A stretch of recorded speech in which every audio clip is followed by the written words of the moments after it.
नमस्कार दोस्तों, आज हम बात करते हैं सस्टेनेबल डेवलपमेंट को मद्देनज़र रखते हुए की गई एक नई शुरुआत के बारे में, जिसका नाम है एग्रीवोल्टिक्स फार्मिंग।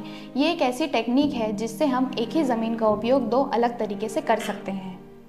एग्रीवोल्टिक्स फार्मिंग की कल्पना एडोल्फ गेस्टबर्गर और अर्मिन जेस्ट्रो के द्वारा 1981 में की गई थी। ये एक ऐसी टेक्निक है जिसमें जिस ज़मीन पर खेती की जाती है उसी ज़मीन पर सोलर पैनल स्थापित किए जाते हैं, जिसमें फसल और सोलर पैनल दोनों पर उचित मात्रा में सूर्य की रोशनी पड़ सके, जिससे हम क्रॉप प्रोडक्शन और इलेक्ट्रिसिटी प्रोडक्शन दोनों एक ही ज़मीन से एक साथ कर सकें। अब बात करते हैं आखिर क्यों ज़रूरी है एग्रोवोल्टिक फार्मिंग।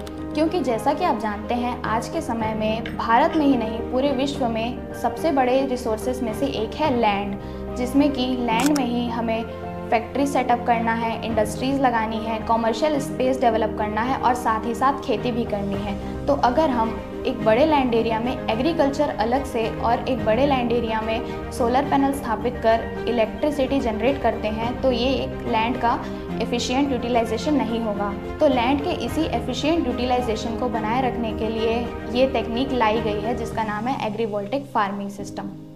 अगर हम भारत की बात करें तो इसी सस्टेनेबल डेवलपमेंट को मद्देनज़र रखते हुए केरल के कोचीन इंटरनेशनल एयरपोर्ट में 20 एकड़ के लैंड एरिया में खेती की गई है, जिसमें हरी मिर्च, हल्दी और गोभी जैसे अनेक सब्जियों की खेती की गई है और इसी के साथ ही उसमें सोलर पैनल स्थापित किया गया है, जिससे क्रॉप प्रोडक्शन और इलेक्ट्रिसिटी जनरेशन दोनों एक साथ हो सके।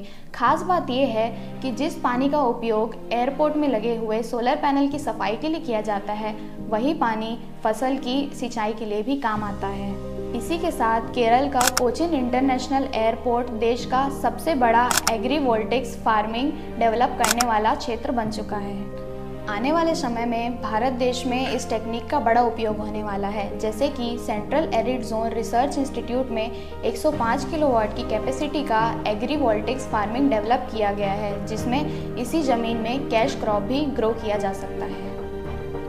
इसके अलावा देश के अलग अलग क्षेत्रों में national solar energy federation of India ने 13 ऑपरेशनल एग्रीवोल्टिक्स फार्मिंग की डॉक्यूमेंटेशन की है। इसी तरह कुसुम यानी किसान ऊर्जा सुरक्षा उत्थान महाअभियान स्कीम के तहत किसान अपने खेतों में 500 किलोवाट से लेकर 2 मेगावाट तक की कैपेसिटी का एग्रीवोल्टिक्स फार्मिंग स्थापित कर पाएंगे।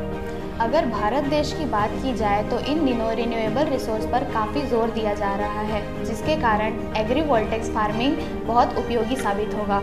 ऐसे ही प्रकृति और पर्यावरण से संबंधित जानकारी प्राप्त करने के लिए बने रहिए जंगल तक में हमारे साथ। धन्यवाद।